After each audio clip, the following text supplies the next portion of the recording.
Just give a welcome to everyone that is joining this event organized by IBRAC and Access Partnership. First international events that we are organizing this year. I need to say I'm quite impressed with the lineup that we have here. All very well-known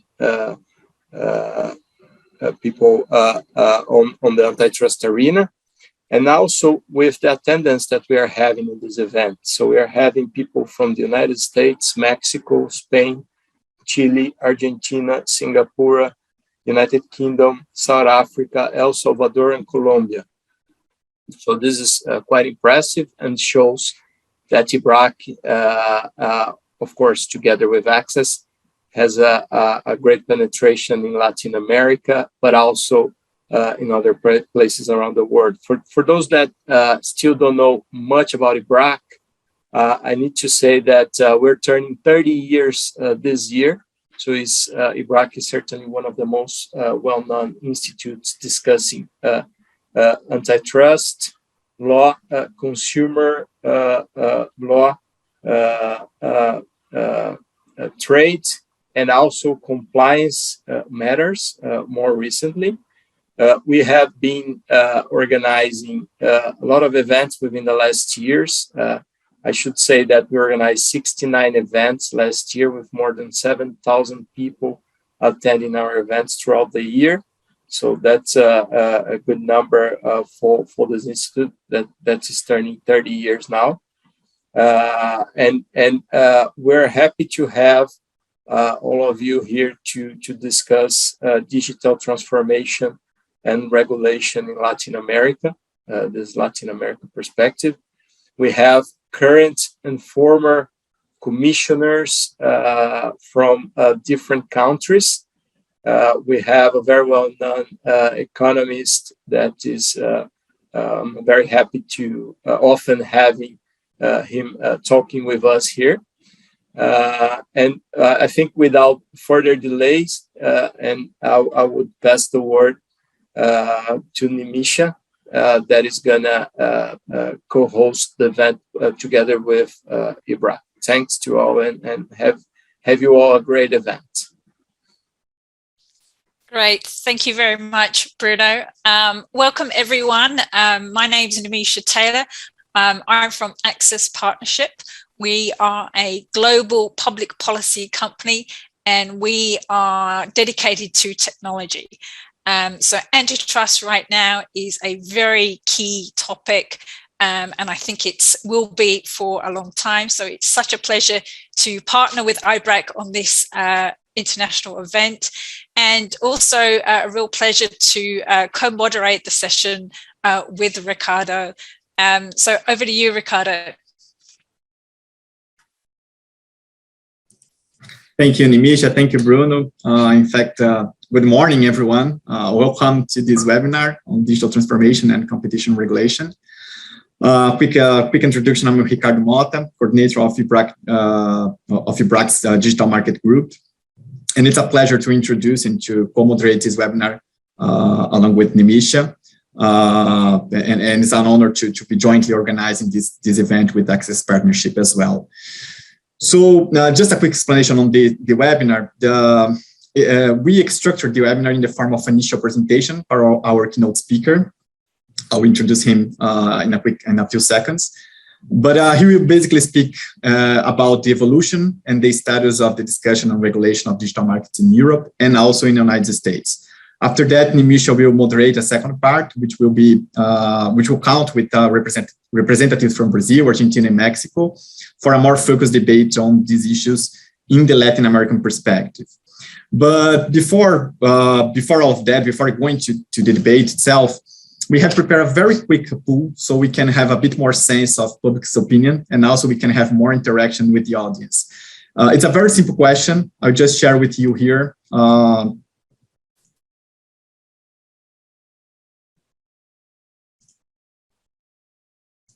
I'll just share my screen with you. And it's like you're not gonna have more than 10 seconds for responding. So we're gonna be glad if you could just access the webpage of slide.com. The access code is /H80284. And the question basically is there a need for Latin America countries to adopt a DMA style legislation and introduce an ex-ante regulation? And the answers would be yes or no, very simple, very quick, and you can do it in less than 10 seconds. We will leave the pool open until the end of the debates, and we will show up the results by the end of our webinar. So if you're curious to know the results, just stay with us until the end of the debate. So after this quick explanation, I'm going to drop, after our keynote speaker starts talking, I'm going to drop this information in the chat. So you don't need to worry. You're going to have this information and the link as well. So after this quick explanation, I would like to introduce, and I have a pleasure to introduce our keynote speaker, which is Professor Jorge Padilla.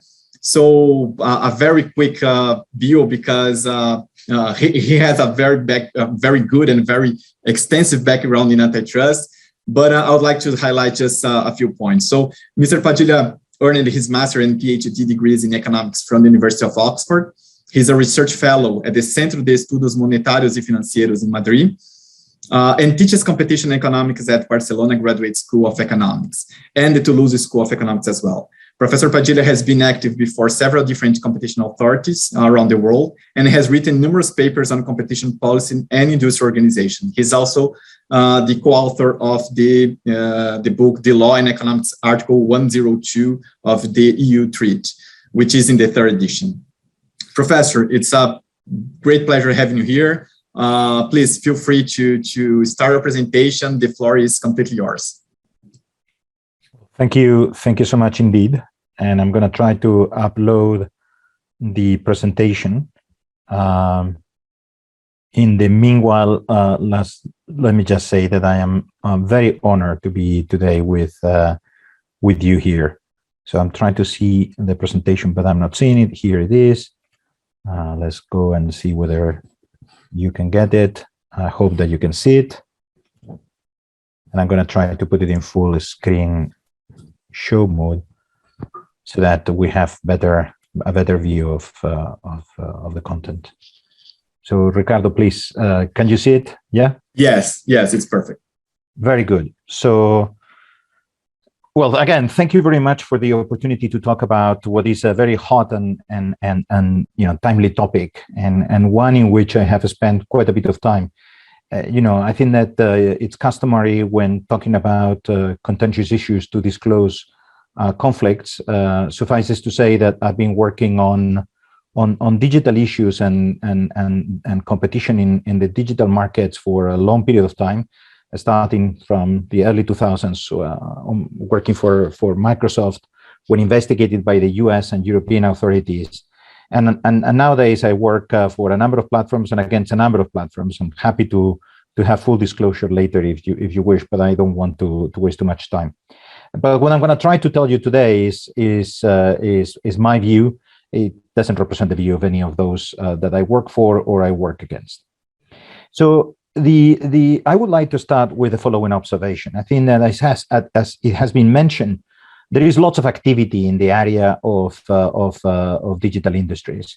There is lots of discussion at the moment about the power of the big techs and how to harness that power. And as I will discuss in a few minutes, the answers seem different in different parts of the world. In some cases, the idea is to strengthen antitrust.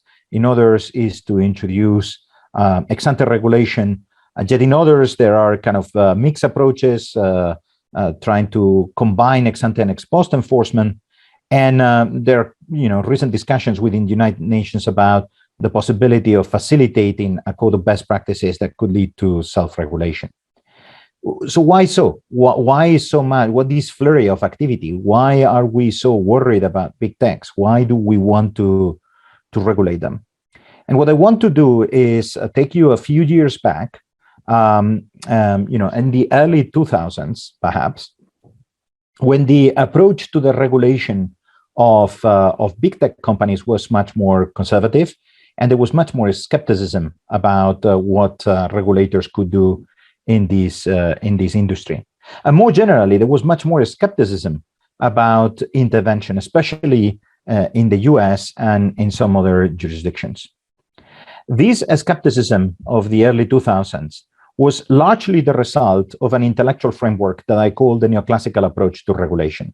Some people call it the Chicago School.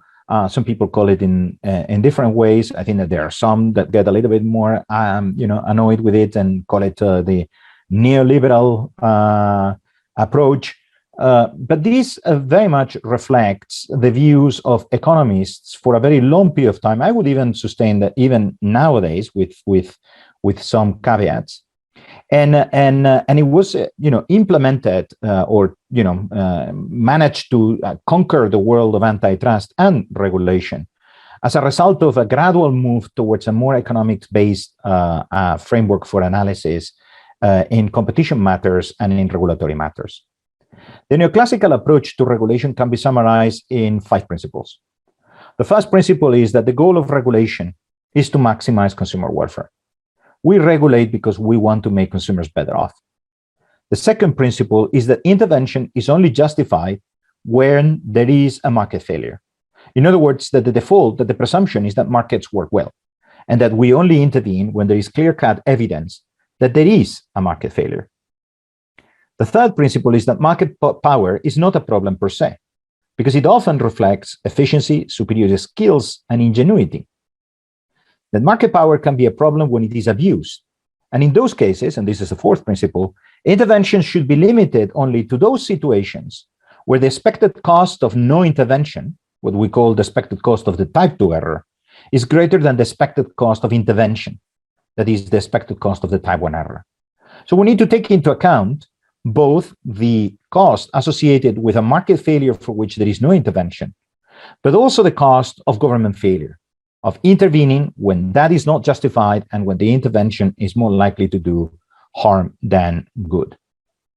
And the fifth principle that motivated to some extent the hands-off approach vis-a-vis big tech companies, but more generally, especially in the US, the hands-off approach with respect to most companies, airlines, telcos, et cetera, and the lack of intervention, antitrust intervention for a long period of time.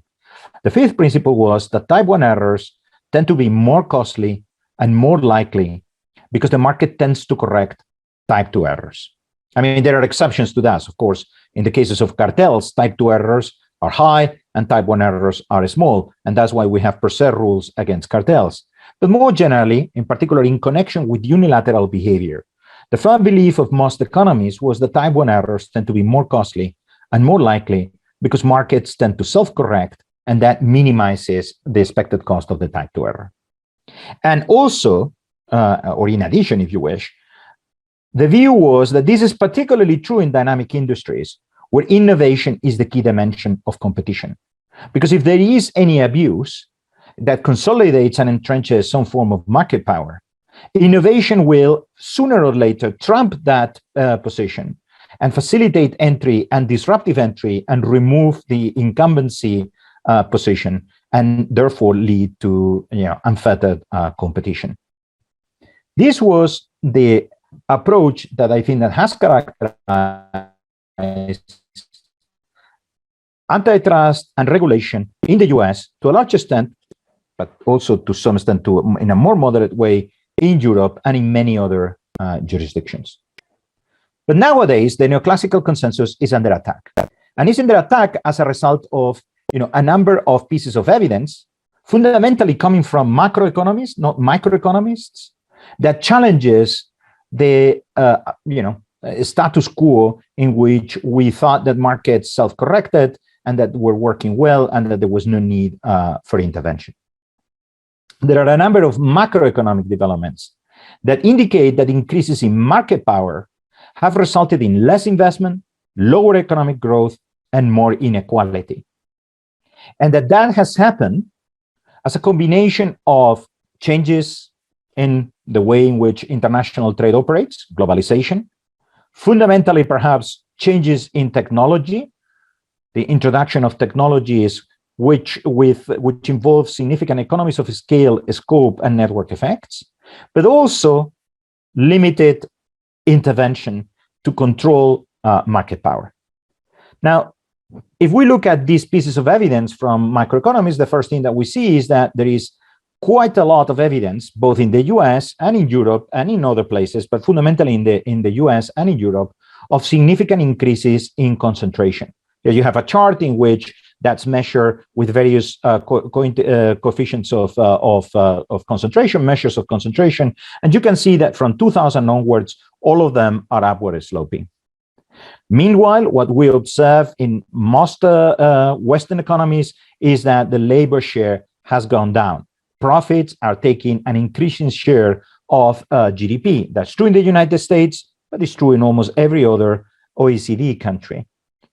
We see significant evidence of increased markups. On the left, you have a chart for the US. On the right-hand side, you have charts for various countries in Europe. In all of them, to various degrees, but always significantly, you see how markups have been increasing over time. At the same time, the concentration was increasing.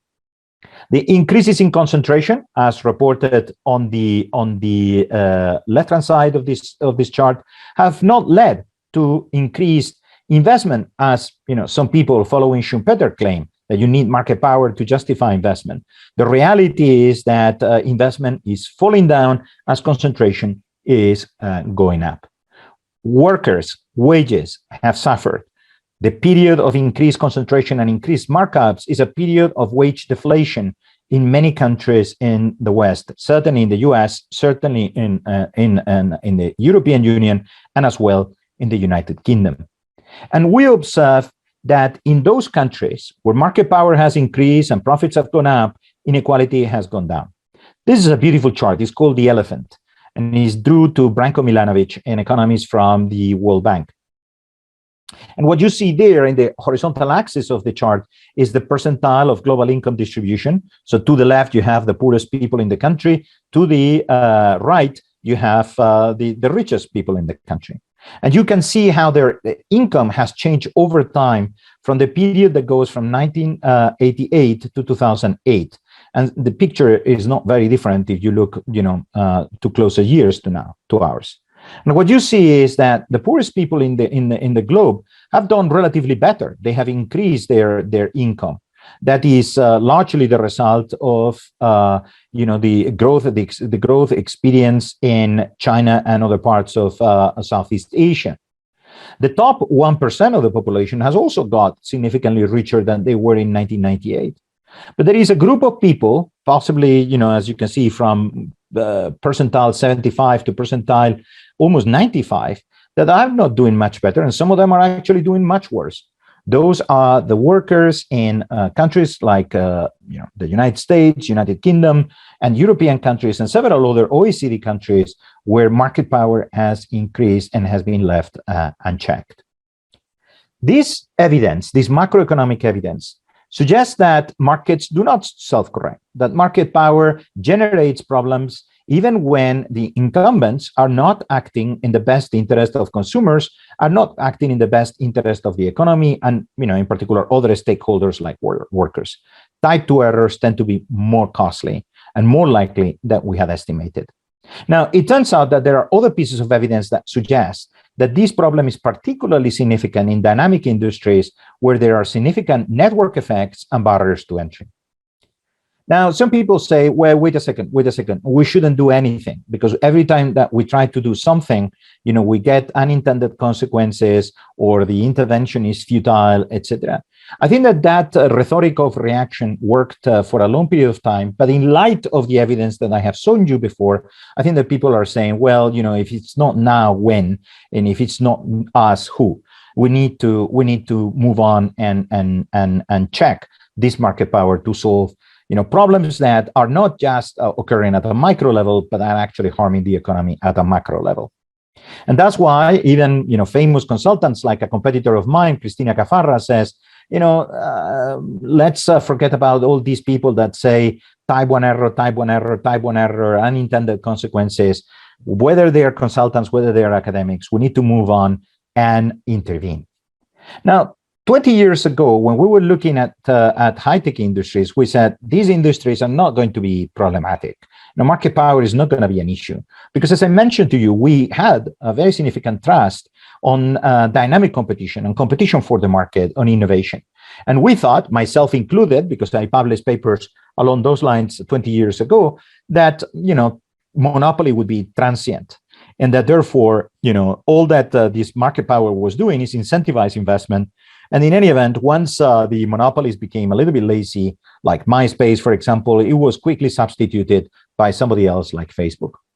But the reality is that many of the big platforms have become entrenched monopolies. That's true in search markets, it's true in social networks, it's true in smartphones, in operating systems, it's true in many other areas of activity.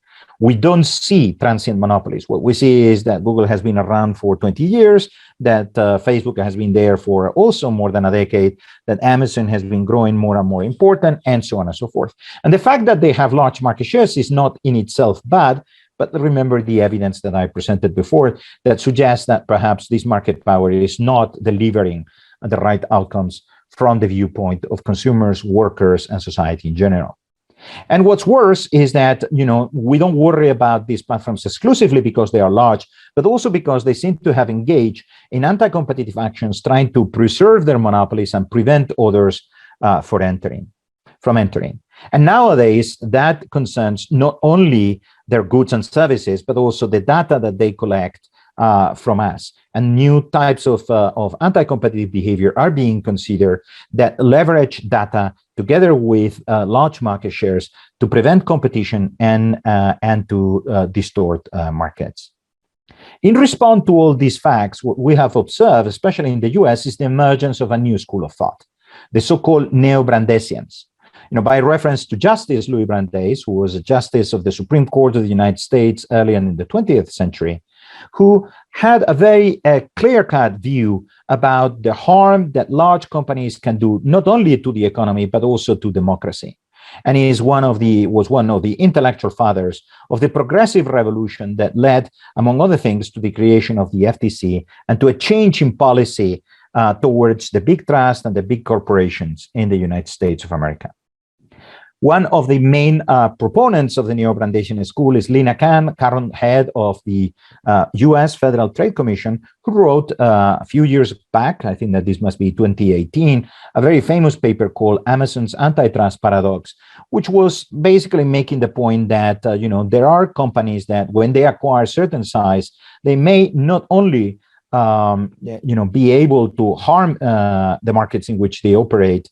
They may, in a static sense, they may do so in the dynamic sense. They may be protected by network effects, etc., economies of scale from entering, from contestability, and they may challenge, therefore, and harm consumer welfare. But beyond consumer welfare, they may harm the process of rivalry and eventually democracy at large. Similar ideas supported by Tim Wu, another member of the Biden administration, in a recent book, and by one of the scholars that I most like, which is Maurice Stuckey. I disagree with him along many lines, but I think that he's a super clever and interesting guy who is saying the problem may be in the consumer welfare standard. I disagree with that proposition, but that's one of the propositions of the neobrandessian school that challenges the first and perhaps most important principle in the neoclassical approach. The neobrandessian school has been adopted by many politicians. Here you have a reference to Senator Elizabeth Warren, but you could say that the Biden administration has, to some extent, endorsed the principles of the neobrandessian school that calls for more intervention relying less on economics, more in principle, attacking large companies because they are large, and represents, a fundamental criticism of the neoclassical approach that I told you before. The debate goes on. These people not only consider that the neobrandessians not only consider that we should change the way that we intervene against unilateral behavior, they're also proposing tougher rules in terms of merger control, higher degrees of intervention, in particular, and when talking about the big tech companies, about the tendency or the pattern of acquisitions of small players that we have observed over the years, acquisitions such as Facebook, Instagram, and the like. So what are the policy responses around the world? As I mentioned before, in the United States, the idea is to try to strengthen antitrust to deal with the problems that I've mentioned before.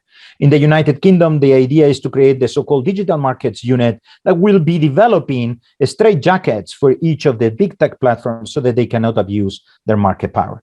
And in Europe, we are proposing ex-ante regulation. Now, I'm going to jump this for a second.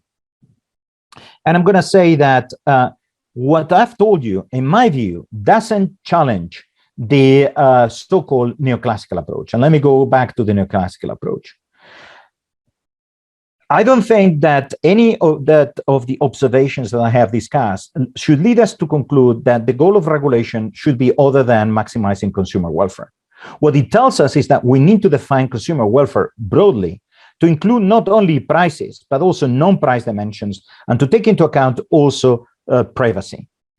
I don't think that anything of what I have told you would justify departing from the fact that intervention is only justified when there is a market failure.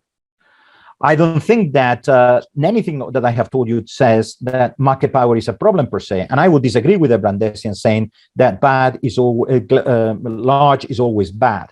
I think that we still need to be performing cost-benefit analysis before we intervene. We need to assess the magnitude and likelihood of type 1 errors and type 2 errors. What I think that the evidence of the last years tells us is that the presumption that the type 2 errors are low and the type 1 errors are high is the wrong presumption. The evidence shows that we were wrong. These markets don't self-correct. Most markets don't self-correct, and in particular, big tech markets do not self-correct. And therefore, we need to be much more open to intervention. But that we are more open to intervention doesn't justify that we intervene in every single circumstance. And here I want to remind us all that not everybody that wants more big intervention against big techs is completely innocent. Some people have entrenched incentives. Because one of the things that the big techs have done, yes, they have develop and perhaps monopolize their markets, and perhaps in that respect, intervention is justified. But what they have done as well is disrupt many other markets. The news markets, they may be disrupting as we speak, the banking markets. They have disrupted the distribution markets in food, groceries distribution. And those disruptions have been to the benefit of consumers. Some of complainants have legitimate reasons to complain about the big techs. I'm worried in particular about micro, small, and medium enterprises that may not be able to have their voice heard by the big techs when negotiating with them. But remember as well that there may be some incumbents in our economies that have incentives to pretend that there is a problem with the big techs when in fact there is a problem for them. Therefore, my message would be, don't throw the approach. Don't throw the neoclassical approach. Is well-based in economics. Adapt it, and then in light of what we have learned from the evidence, make sure that when we conduct cost-benefit analysis about intervention, we balance things appropriately. We were too confident about the market. We thought that type 2 errors were too small and perhaps negligible in these industries because of the role of innovation. We were wrong. That doesn't mean that the pendulum now swings too quickly on the other direction so that it overshoots and we move from a situation of under-enforcement to excessive over-enforcement. You know what? Because if we do that, the pendulum will swing back again. And my experience, because I'm old enough, tells me that it tends to end up and stay for longer periods of time in the no-intervention zone than in the intervention zone. So let's intervene a fair amount. Let's adopt a Goldilocks approach to intervention and look at these companies, condition the way that they behave, but without overshooting. Thank you very much for your attention. I'm afraid that I have abused a little bit of time, but I hope that you have found it interesting. Thank you, Professor. Very interesting, in fact, and there's a lot of things to ask and to comment, but I would like to quickly turn around to one very quick reaction on our presentation.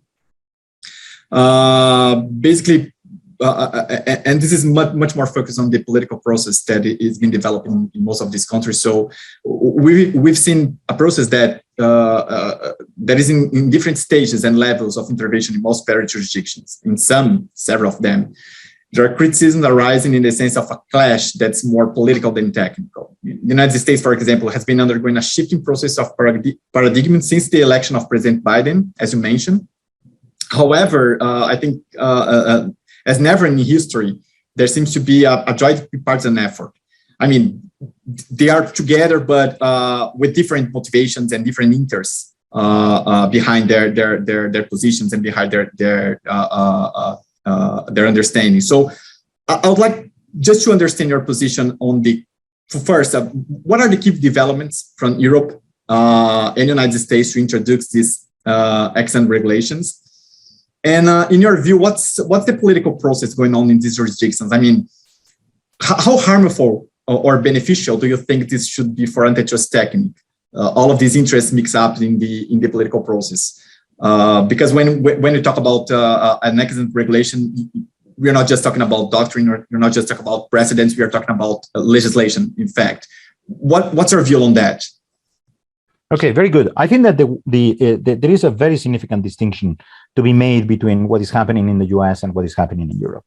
In the US, what you see is that there is a consensus at a bipartisan level with respect to the big techs and the need to intervene vis-a-vis the big techs.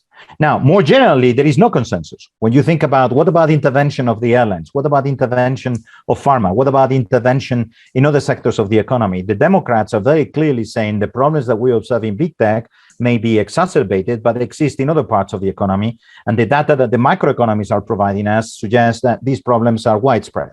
And so we need to change antitrust more generally, and not only in connection with the big techs. And in fact, if you look at Biden's executive order concerning, the antitrust reform, you could see that actually it majors on other sectors and not necessarily with respect to the big techs. The big techs are there, but are just one among many. The Republicans, on the contrary, are much more focused on the big techs.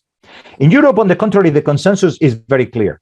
The need to have a regulation with respect to big tech companies is common again across all political parties. But at the same time, there is no view. There is no party at the moment that is saying we need to strengthen the competition enforcement with respect to other sectors of the economy. None of the parties seem to agree with that proposition.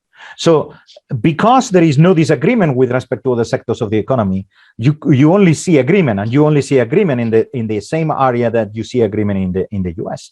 Now, the process here at the moment is that Parliament, there was a proposal from the European Commission, the DMA, the Digital Markets Act, which imposes ex-ante regulation vis-a-vis so-called gatekeepers, which are large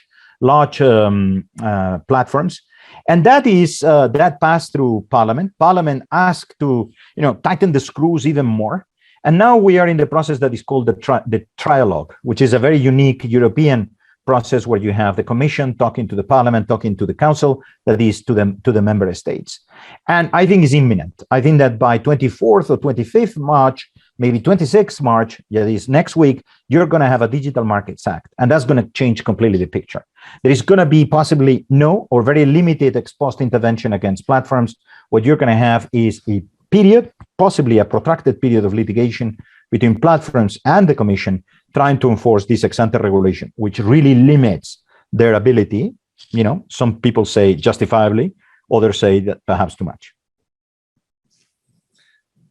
Thank you very much. I'd like to stay chatting with you and discussing this issue for a long time, but we have also other speakers. So I will quickly turn around to Nimisha. She will co-moderate the second part. And Nimisha, please go ahead and the floor is yours. Great. Thank you very much, Ricardo, and very much looking forward to the results of the poll at the end of the session. So stay tuned for that. So very excited to now move on to our fantastic panel speakers who are competition experts and representatives from Brazil, Argentina, and Mexico. Very happy to have join us is Luis Hoffman, who's the commissioner from CAGE, the Administrative Council for Economic Defense. We've got Dr. María-Fernanda Viecens, former commissioner from the National Commissioner for Competition Defense, which is the Argentina Competition Authority.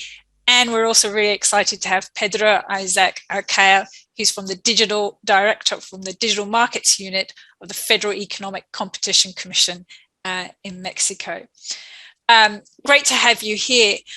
I think it would be really good to hear from each of you and get a sort of understanding of what's the digital transformation landscape just happening in your particular country in Latin America, because I think that we're talking a lot obviously about technology, but it'd be interesting to see what are some of the very particular trends that you are sort of seeing, and what are some of the competition law and policy issues that you are seeing in relation to digital markets.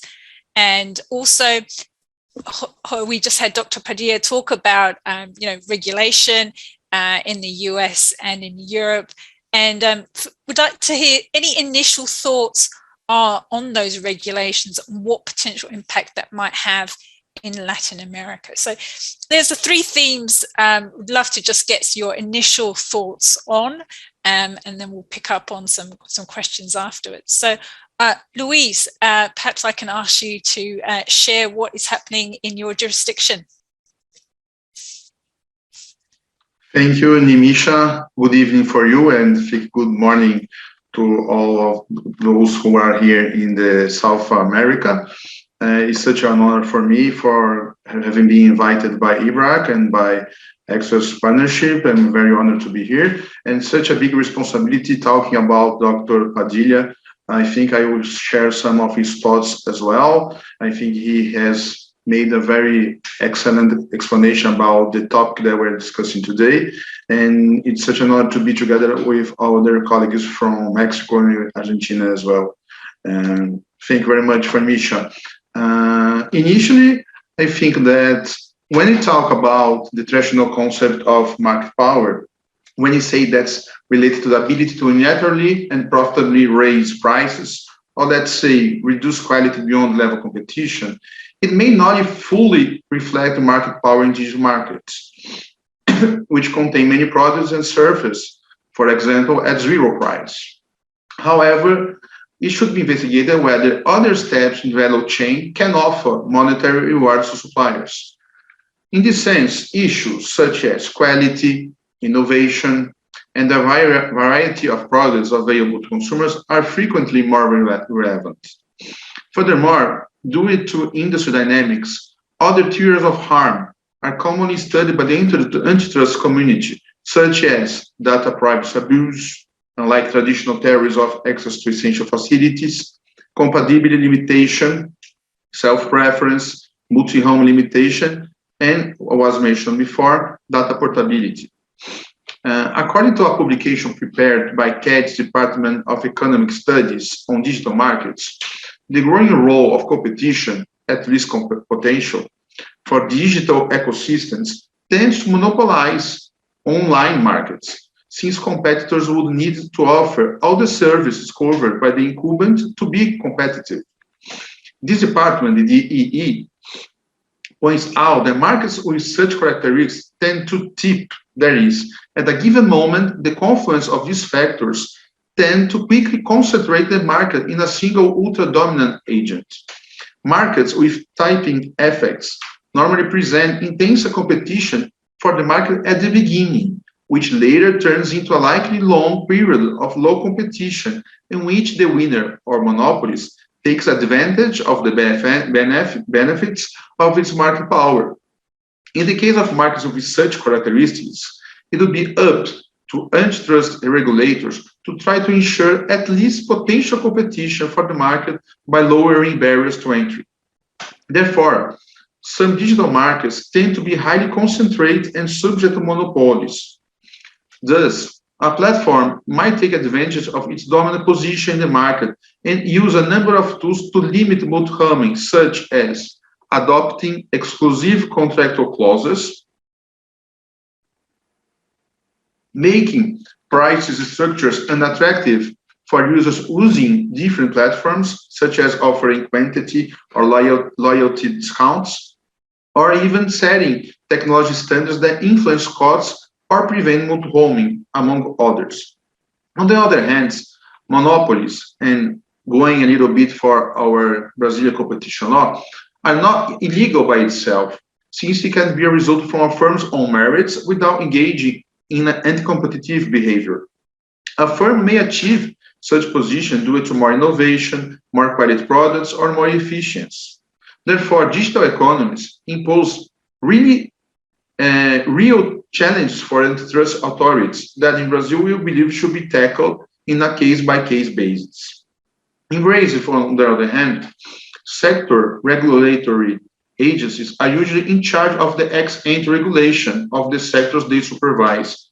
The Brazilian authority, antitrust authority, CADE, by its term, adopts especially case-by-case intervention, as it is requested to take an action in reviewing ex-ante mergers and sanctioning ex-post abusive behaviors, besides engaging in a competition advocacy.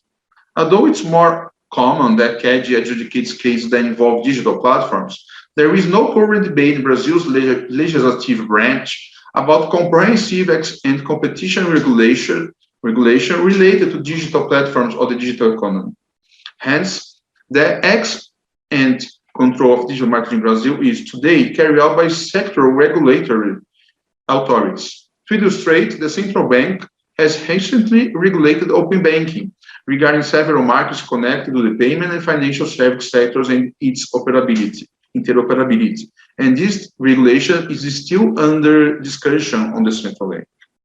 This way, the Brazilian Antitrust Authority has focused on reviewing transactions and practice brought before it, acknowledging the possibility of pro-competitive effects and weighing it against negative action in a case-by-case basis.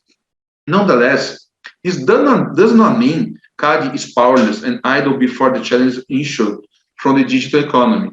The authority has several initiatives in this front, such as constantly training its personnel as to topics related to the digital economy, preparing guidelines, market studies, and even technical opinions on draft bills, and acting in partnership with other government authorities in this regard. CADE's Department of Economic Studies consistently publishes reviews of the authority's decisions, technical opinion regarding cases, and working papers to improve the agency's performance. For an example, in 2020, this department published the working paper, Competition in Digital Markets, a review of expert reports, which sought to review the main international reports on the digital economy. Last year, a study was analyzed and benchmarked the relationship between antitrust and data protection authorities across a number of jurisdictions worldwide, whereas a different one examined CADE's case law as to digital platforms.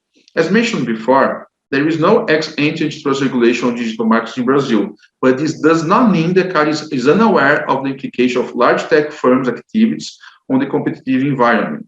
Therefore, CADE is working in coordination with other government bodies to promote cohesion of antitrust public policy on the digital economy in order to harmonize public policy regarding antitrust, consumer, and data protection.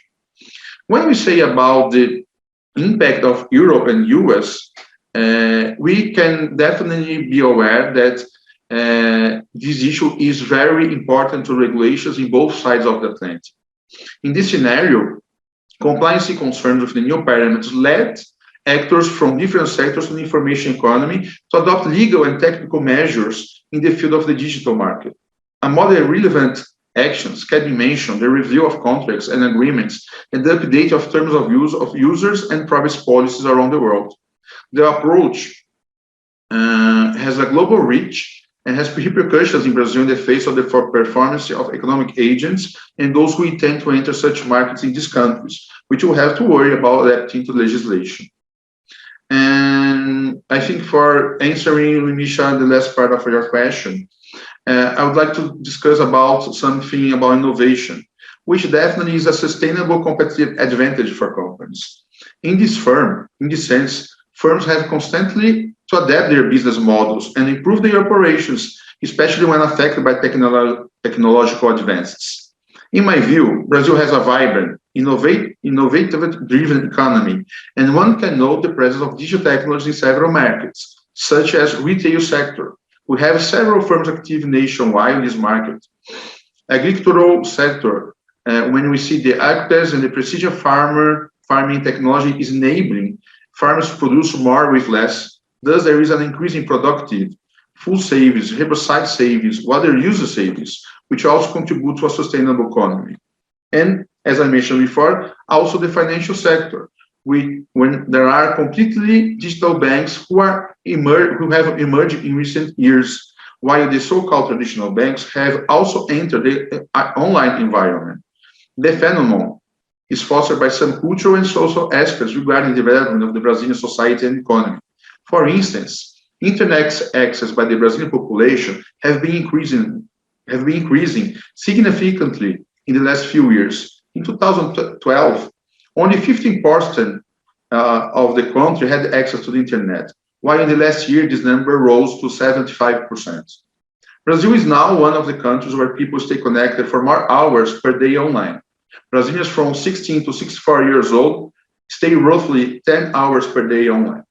Therefore, the nature of competition has changed at the same time as the absorption of the digital culture by consumers and competitors have arrived.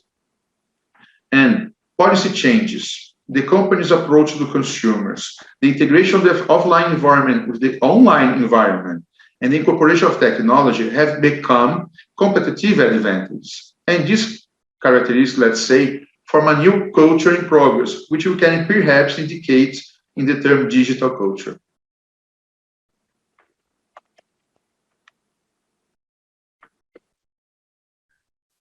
Thank you very much, Luis. Thank you for sharing some of the competition issues that you've been looking at in Brazil, and sharing with us that the current state is that there is no ex-ante regulation, but that CAGE is working very closely with other government bodies to address some of the issues that you are presenting. Would love to come back to you on some of the points that you've discussed, but let's now move to Dr. María-Fernanda. If you could just share us, what are you observing in Argentina? Is it similar, or what's some of the digital transformation, and what's some of the competition policy issues that you're seeing? Okay, thank you very much, Nimisha. It's an honor and a pleasure for me to be here today with this great panel, and after the great presentation by Jorge Padilla and here in IBRAC. I will try to provide you a very general and short perspective of Argentinian situation, given the questions that Nimisha has proposed us. Where, as globally, in Argentina, digital payments and e-commerce has exploded with pandemic. Users and consumers have changed parts of the way they pay. They have many options for users. We have many new possibilities to make payments and for e-commerce, and in some way we can say that Argentina is a kind of leader in the market of digital payments in the regions, because of the many options that users are nowadays enjoying, but also because we had, for instance, at least 2 unicorns in the sector of digital payments, as Walla and Mercado Pago, unicorns that have presence in many countries of the regions. And it is important also to mention that in Argentina we had a big case, maybe the most important case that the country had in the antitrust agency related to the sector, and this case was extremely important and useful for the opening of the market. Regarding digital regulation and new potential legislation, I have to say that my impression is that there is no political interest in dealing with digital regulation. I have 2 arguments to support this impression. First, data protection law is old in the sense that has not been revised with the recent wave of changes of data protection laws after the GDPR. We had two projects were sent to the Congress, one 3 years ago, and this project already lost parliamentary status, and the other one 1 year ago, and this project is still waiting there in the Congress. And the second point is that open banking regulation is not in the agenda. Well, open banking regulation is maybe one of the first regulation for the digital economy that was introduced many years ago in Europe, that in the region, in some countries, it has started to be in the agenda, or even Brazil has already implemented open banking, but here in Argentina, this is not in the agenda, this is not in the discussion. And I have to say that from my perspective, these are good news. I prefer, at least at this moment, I consider that introducing these issues in the current political agenda would be detrimental for investment and innovation. In fact, the fintech sector is already very strong and has developed very well without an open banking regulation. So I think that at least at this moment, there is no room for discussing this kind of new legislation, and no interest. Maybe because we have many other macro problems, and then the Congress is not concerned with these issues. To the question of impact from Europe, I have to say that Facebook case in Bundeskartellamt had a clear impact in the antitrust agency, the Argentinian antitrust agency. 1 year ago, the CNDC, the Commission, the Argentine Commission Agency, initiated an ex-ante official investigation against Facebook, WhatsApp, and in fact, they issued an injunction for Facebook to suspend the implementation of the new WhatsApp term of services and privacy policies. And the theory of harm was that was developed by Bundeskartellamt in the famous Facebook case. And well, that's all that I have to say from now at this moment for the Argentinian perspective. Thank you. Thank you very much. Thanks for sharing. Very interesting to hear how one of the major digital transformations you're seeing is in financial services, and especially interested to hear that Argentina is leading the way, and also some of the more macroeconomic issues that Argentina is facing, which perhaps suggests that regulation is, in your perspective, not needed right now. Thank you for that. We will now, let's move to Isaac. You're part of a new digital markets unit, maybe not so new, but I'd love to hear your perspectives from the Mexican Competition Authority. Thank you, Nimisha, and good morning, good afternoon, and good night to everybody. It is a great honor for me to participate in this panel with all of you, and I would like to especially thank Nimisha and Paula for the invitation, as well as to Access Partnership and IBRAC for the invitation. First of all, I think that it is important to give you some context of how Mexico is facing the digital transformation. First of all, we consider that among other factors on which competition policy is important, we need to face some other aspects that I would like to point out. First of all, we need a strong and competitive broadband network. And in this regard, in Mexico, our broadband network has been growing a lot. I think that there have been strong efforts to grow the network and to allow internet users to keep participating on digital markets.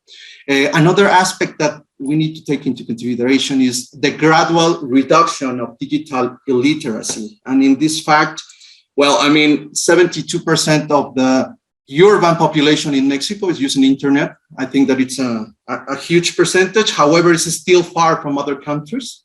And also we have a lot of work to do regarding the countryside internet network. And this is important because the more users on the internet and the digital markets, the more challenges and opportunities we have as a competition authority. As well, I think that other factor that we have to consider is the trust and reliance that business users and consumers, final users, have to do with these services. You know, and in Mexico, there are still concerns regarding the use of data, the use of financial and personal data in Mexico, and I think that there are still a lot of things to do, either from the authority perspective, but also from the companies. And what we have seen in the last inquiries that we have seen recently is that companies are very aware of the use of their data and the cyber attacks that they are possible targets in the following years. So it is not only the competition approach that I would like to highlight, but also all these facts that give us a position on which competition authority faces with this slow but very fast, in a fast pace. In the last years, we have seen this growth regarding the use of the internet, the use of e-commerce, and as well the problems that we are facing in competition issues.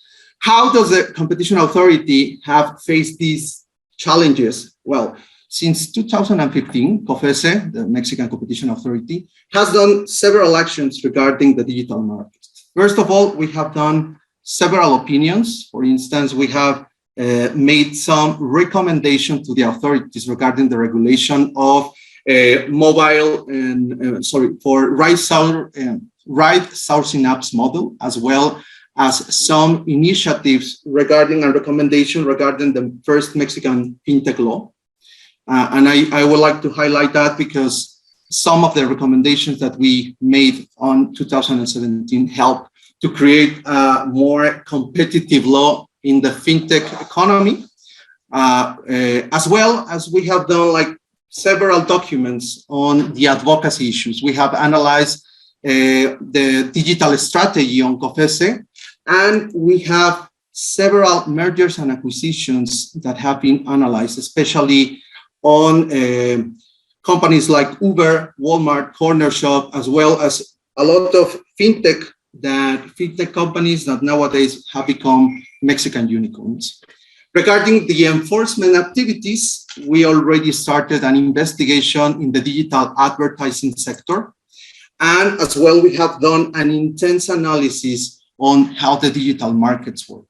With the creation of the Digital Markets Unit in July of 2020, we have done a very intensive analysis and study of the different proposals for regulating digital platforms around the world in other jurisdictions. It is important to mention that nowadays in Mexico, we don't have a regulator of the digital markets, and we don't have any relevant proposal in the legislative side to create a regulation. The last proposals were linked more to democratic and freedom of speech regulation on social networks, but we haven't seen any project regarding how to regulate and tame the big techs regarding competition issues. What have we done with what we have? First of all, I think that the creation of the Mexican competition law in 2014 gave us the opportunity to use some tools that traditional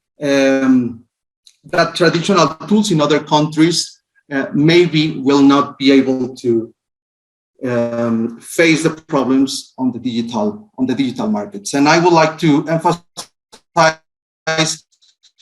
the Article 94 of the Mexican law, on which we will be able, or we are able to make a competition investigation, but also to impose remedies that could be sort of a mix of competition tools with remedy solution. So we think that it could be a very good approach regarding the competition problems that we are facing, especially if we haven't had any proposal of regulation on the competition markets. As well, and part of the job that we have done in the Digital Markets Unit is to analyze this proposal. Especially, we have analyzed the DMA in Europe, the DSA, but also the proposals from the United States, Germany, and the United Kingdom mainly. And one of the most important conclusions that we had last year regarding this analysis is that it is very important for us to consider how the digital markets are working in Mexico and if these characteristics that we have seen in other countries are here in Mexico. What we have seen, and I would like to go back to what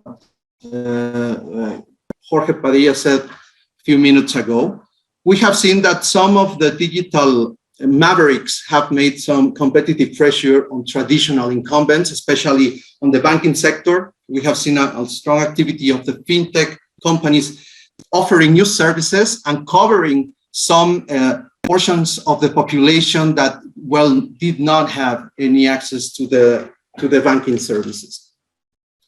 As well, we have seen that there is a threat in Mexico, or especially there is a concern regarding how the markets will be tipping in the following years. We have seen in other jurisdictions that we are already facing concentrated markets, for instance, in Europe. And we have seen that in Mexico, maybe we are still not in that point. So we want to prevent concentration. We want to use our tools in a proper way, in a form that we can still propose and give competitive, a competitive landscape unit. Basically, I would like to highlight those things, and maybe in further since we can emphasize some other stuff that we have seen recently. Thank you, Misha. Thank you very much, Isaac, for those highlights.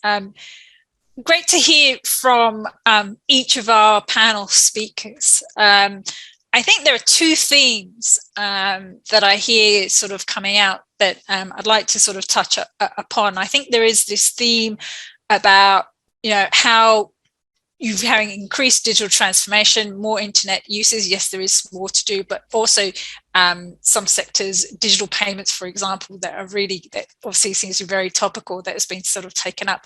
And also so the theme of how digital technologies is actually promoting or competition, or how is it changing the nature of the competition. So I think that's one theme that I want to start with. And then I think the other theme that I'd like to then come back to is this, what in terms of the competition issues that we are seeing in digital markets. Understand within each of your jurisdictions, there are no proposals for any sort of ex-ante regulations. What are the alternatives? What are some of the tools? I know Isaac has mentioned some of those, but I'd like to turn and explore those a bit more. So let's first talk about some of the competitive effects of some of these technologies. Fernanda, I wonder if I could just go to you. I know you're quite a fintech expert too. How is the nature of competition actually being changed in the fintech space? And is there any key examples where you've actually observed in a market where it's actually increased competition? Well, many traditional markets in the region are characterized by high levels of concentration and strong incumbents, and banking is one of that markets. So digital agents, from my perspective, are better prepared or are very well prepared to challenge these traditional incumbents in banking, but also in other markets. So I see in digital agents an opportunity to improve the competitive performance in these traditional and regional markets, and local incumbents at the same time they are challenged by the entrance of digital agents, but they are also developing new strategies to compete with digital agents. And that I think that the dynamic of competition in this new scenario of payments and financial services is happening in that way, with traditional incumbents sometimes resisting to new actors, to new digital actors, and then in that moment, is that competition agencies should prevent incumbents enacting barriers for digital agents. And in the case of digital payments and in this market, we observe many interventions in the regions, in the agencies in many countries of the regions. I mentioned previously the big case in Argentina, but we can also say that in Chile, the Fiscalía has promoted a big transformation in the sector with Transbank. In Mexico, well, Isaac has also explained it. In Colombia, so I think that is the dynamic in the sector. The incumbents, these new digital agents enter into the market, incumbents sometimes resisting, then the agencies in the region have been intervening strongly and timely. And well, also the incumbents reacting, resisting, but also with new strategies to compete with digital agencies, with strategies adapting to this new scenario of digital services. And well, that I think that is a good way to go on. Thank you very, very much. What about in terms of you see the entry of online sort of? What about the blend between online and traditional industries? Are we seeing that it's the incumbents that are being faced with competition in the online space, or are we seeing pressure being put on the offline? What sort of relationship are you sort of seeing there as a result of this new entry? Well, as I say, it happens in many traditional markets, that the presence of strong incumbents. And I think that these agents, these digital agents, are challenging in banking, as I said, but also in shopping in general, and in particular in electronics, also video content, the local cable TV companies, for instance, and communications in general have been challenged by the digital agents. And for instance, you mentioned this online, offline. And I like to mention this the way that incumbents are developing the traditional seller in the offline channel is developing new strategies to compete in the online challenge. For instance, in the online channel, for instance, with live shopping, live selling, live streaming, e-commerce, live marketing via social media. And then we can say, for instance, there is a new digital firm in Argentina, Go Giraffe, that offers particular services of live shopping in the region.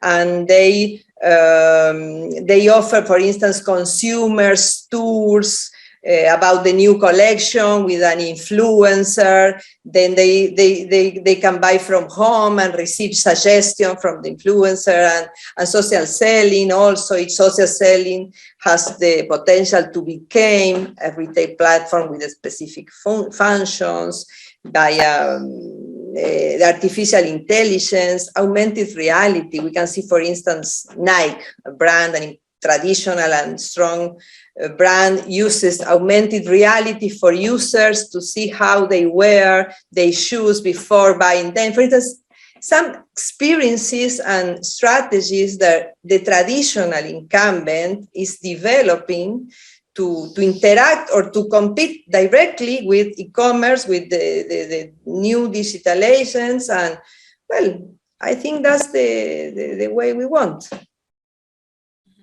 So do you see that there'll still be this presence of both online and offline worlds? I say this because one of the things that was just interesting as a trend that I've just observed in Southeast Asia is about how you've had new entrants. There are online players that have come in. They've challenged, you said, some of the traditional players. But then you've also still had a role for brick and mortar. So brick and mortar world has sort of changed. And some online retailers are even going to brick and mortar. So I just wondered if what's the sort of future role that you're seeing? Well, yes, it's a difficult question, or maybe is the question nowadays. But my impression is that, as I say, the big or the not big digital agents are challenging, and that's good for the region. That's what we want from competition. And incumbents are reacting and are competing, and if we have to define markets, the line between offline and online is not clear, and this is okay. For some markets, it's not the same electronics that hair cutters, for instance, but you know. I think it's a issue that we have to explore, and we have to open to the analysis for these new strategies that incumbents are taking to compete. Thank you very much. Louise, I wonder if we could go to you. In some of your opening remarks, you talked about some of the other non-price competition benefits in terms of technologies helping to increase competition in terms of service quality and innovation. Are there any particular examples from Brazil that you could sort of share where you're seeing some of these technologies bring out more of those non-price benefits? Thank you, Nimisha. I don't know if I have a perfect example to illustrate what you mentioned, but we have several cases that we have already dealt in CADE, and especially when we say about this offline and online, especially when you say about algorithms, which is very common now in our current economy worldwide. So maybe I could say about a consultation that was proposed by a company named Ipiranga, and they were asking CADE, before taking in account this conduct, if they would be competitive to be legally of a trade system and agreements between distributor and reseller in order to establish the maximum suggested price based on the use of algorithms. So it was decided by the court, by the tribunal, on the presumption for the competitive legality of the commercial strategy, noting in this case that the intelligent mechanism and the use of algorithms of the computerized system for pricing presented low risk in the competitive environment in the specific case. In addition to concluding that the algorithm system and the database used to feed the system should be unique and exclusive to the consultant. Finally, given the innovation nature of the use of algorithms to suggest individualized maximum resale prices, and the potential to result in unforeseeable adverse effects due to the use of this new technology, CADE limit the period of validity of the response to the query to a period of 2 years. So that was pretty, I think, very close to your question, a very close example about how it was dealt and how was the use of the algorithm in this case. That's a really interesting example. Thank you very much for sharing that. And I want to just sort of turn to the competition issues. So the flip side, there's obviously the opportunities, but there are obviously issues that are sort of coming up. And as you said, that, you know, ex-ante regulation isn't something that's being proposed. But I wondered, Isaac, if you could show us what are some of the alternatives? What are the tools that you are looking to? Are these existing tools within competition law, or are these new tools that you're looking to try and introduce? Thank you, Nimisha. Well, I mean, according to what we have seen in the recent years, there is a strong conclusion, at least on Europe, on which investigation regarding abuse of dominance is inefficient, or at least it seems to be inefficient to tackle all the problems that we have seen in the digital environment. In our particular case in Mexico, we have seen that not only we need to understand the problems of the digital market, to understand how does the business work, which are the relevant actors of the markets, but also we need to be very creative. We are in a very similar position like the one that María-Fernanda have said before, and we don't see that maybe a digital regulation will be implemented in the following years. That means that using our tools must be a creative way, to face these problems. When we were dealing with the discussion in Europe before the DMA, we pay a lot of attention on the so-called new competition tool of the European Union. We have seen that that tool offered this mix of regulation and investigation side. Let's see, I mean, for us, it was between regulation and competition. After the discussion that we have seen in Europe, on which this new competition tool was dismissed and replaced for the DMA and this ex-ante regulation, we took a look on our Article 94, on which we have these opportunities. And why for us is very important, these kind of tools, because we need to deal with some remedies that other countries have seen, but we haven't applied yet. For instance, interoperability and portability. Those remedies that I think that they are still under discussion in other countries. For us, it's also very good to see the international discussion in order to apply these remedies. And we already have the tools to apply them.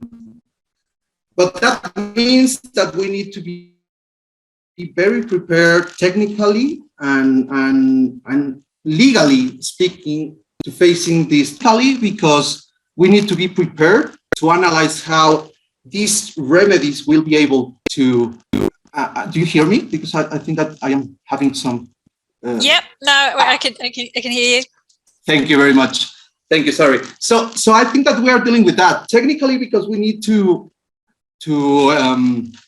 be able to analyze how these interoperability and portability remedies will be supervised, and how the experience on other countries allow us to apply these kind of remedies. We already have the tool, and also the problem that we are facing is that investigation can take between 3 and 5 years if we also consider what the courts must say, or because they have the final word. So how can we tackle these problems despite the time or the long time that we have? We have also seen the opportunity to make opinions or recommendations to authorities. Maybe they are not as strong as it can be at the result of an investigation. However, recommendation and opinions could be a guide for regulators. It could be a guide to other government authorities in order to promote competition.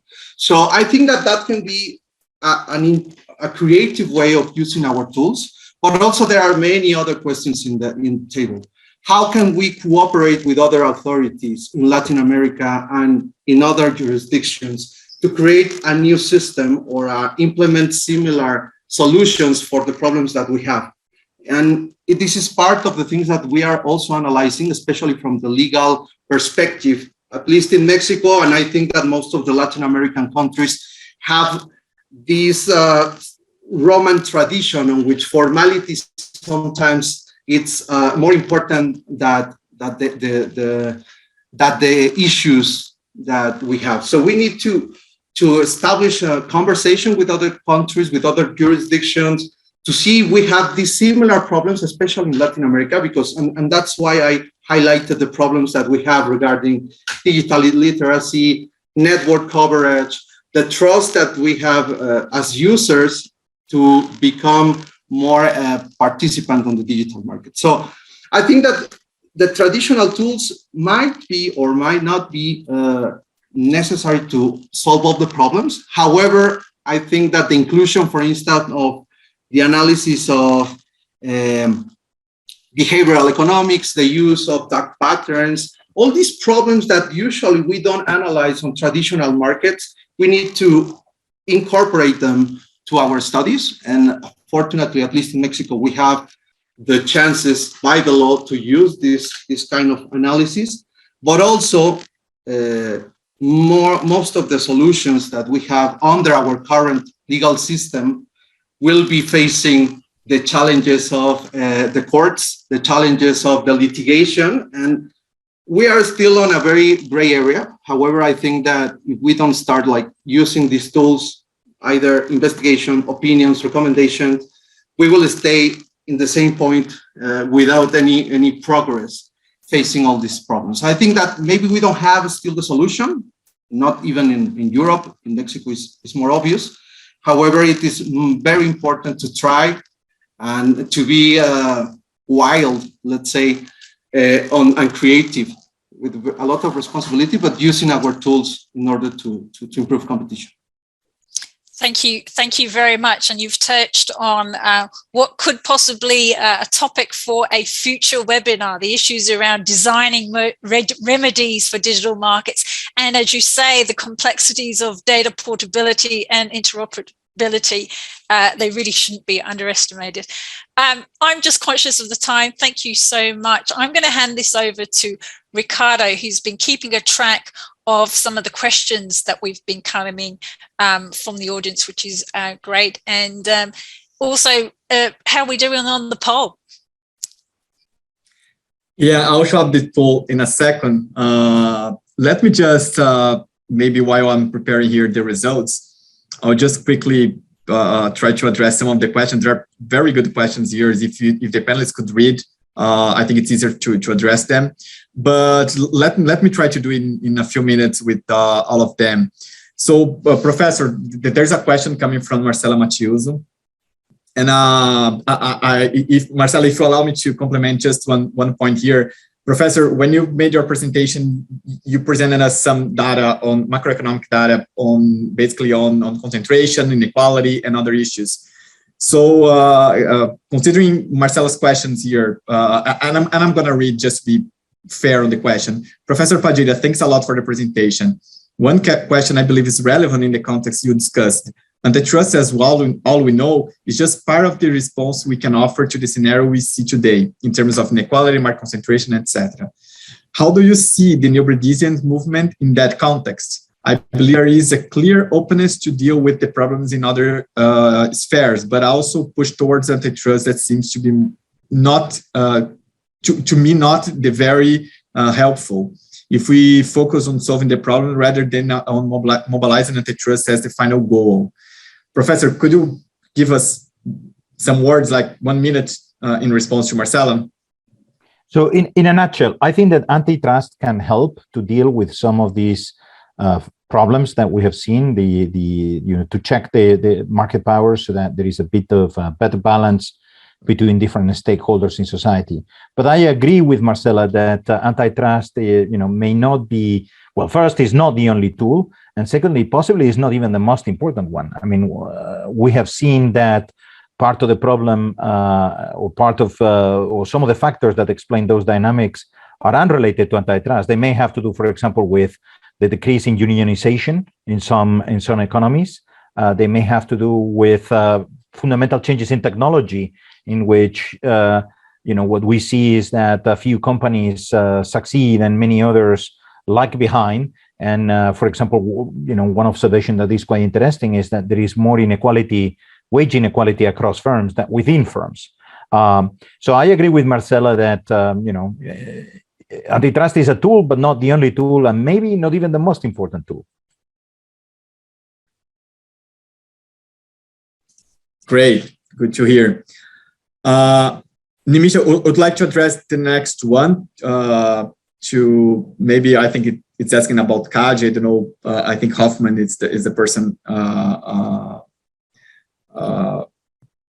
responsible for responding this question maybe. And so I'll quickly read here, but I don't know if we're going to be able to address all of them. But Commissioner, how CADE see companies that have vertical structures in Brazil? I mean, companies which manufactures the product and sell it not only to retailers, but also directly to consumers. This is a question coming from Victor Sampaio, Whirlpool SA. Thank you, Ricardo. I think this is a general question for all antitrust experts, so anyone could respond to this question. But very interesting because verticalization may either bring pro-competitive or anti-competitive effects in the market. Therefore, CADE does not see vertical structures as illegal per se, either when it comes to merger cases or conduct cases.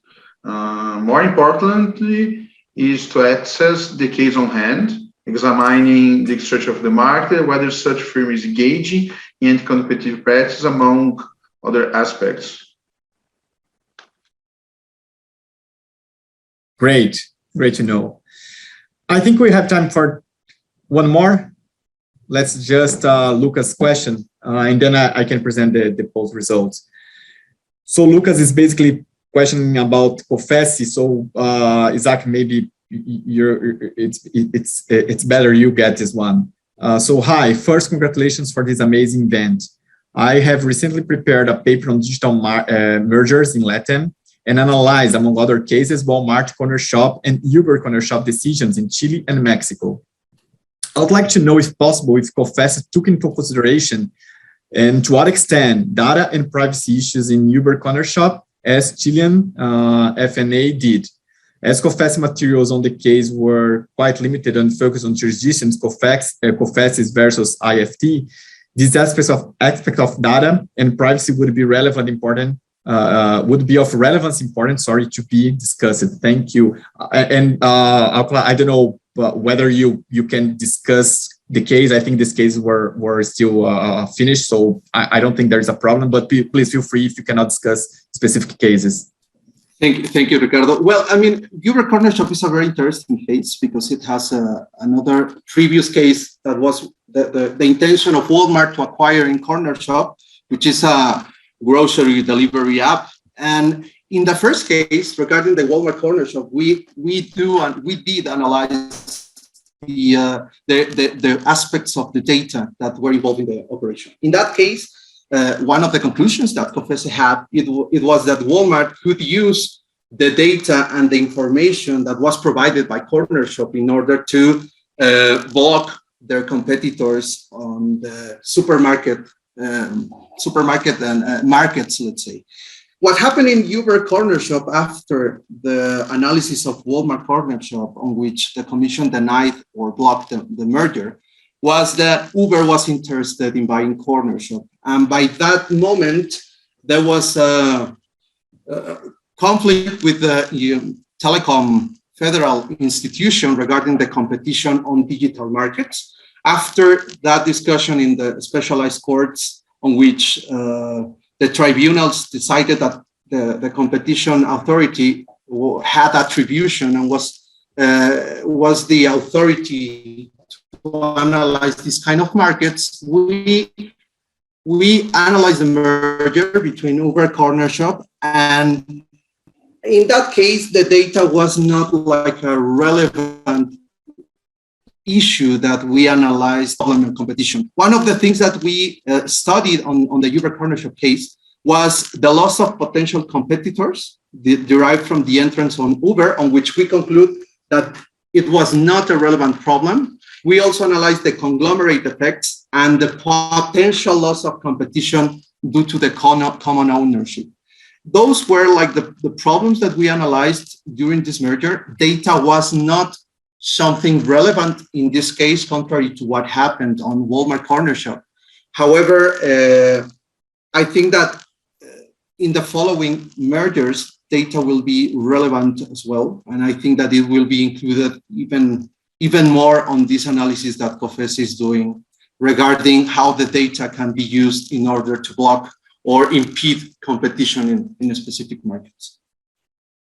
Thank you, Ricardo. No, very interesting, in fact. So we are almost done in time. I will quickly share my screen with the results of the poll. I think you should be able to see my screen at this point. So we have 52 responses. 29% of the respondents said yes, there is a need for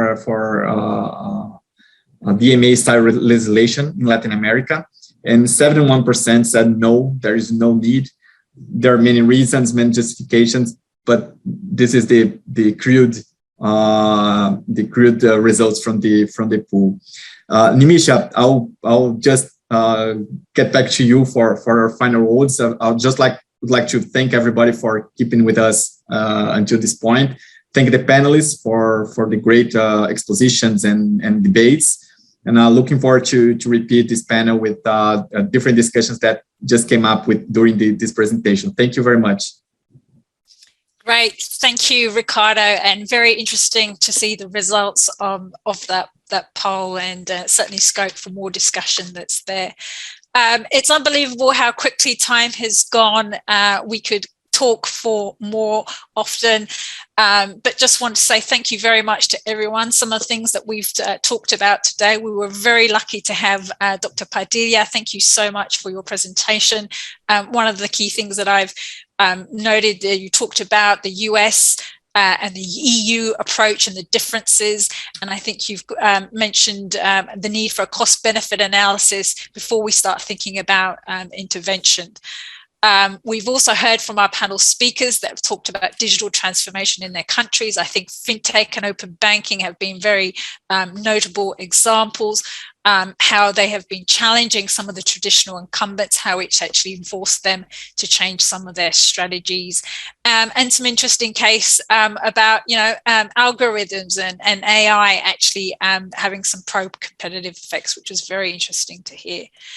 Fortunately, we do also have issues that come out from digital technologies. I think we've heard all the panelists say that there really isn't any case, just like our poll is saying, any ex-ante regulation in Latin America. There doesn't seem to be a need for it, but there are alternative ways to try and address some of the competition issues that you are seeing arising. And I think that's something that's, again, for ongoing debate for competition authorities to build up their digital capabilities, start thinking about how you design some of those particular remedies. So there you go. Thank you very much, everyone. Thank you so much for all our speakers. Thank you so much to IBRAC. Ricardo, it's a pleasure to partner with you for this particular event. Also, a big thank you to our team at Access Partnership and with IBRAC, who've been working behind the scenes to help organize and make this event a success. And thank you all to you as the audience. We look forward to continuing these discussions in the future. Thank you very much. Thank you all. Have a nice day.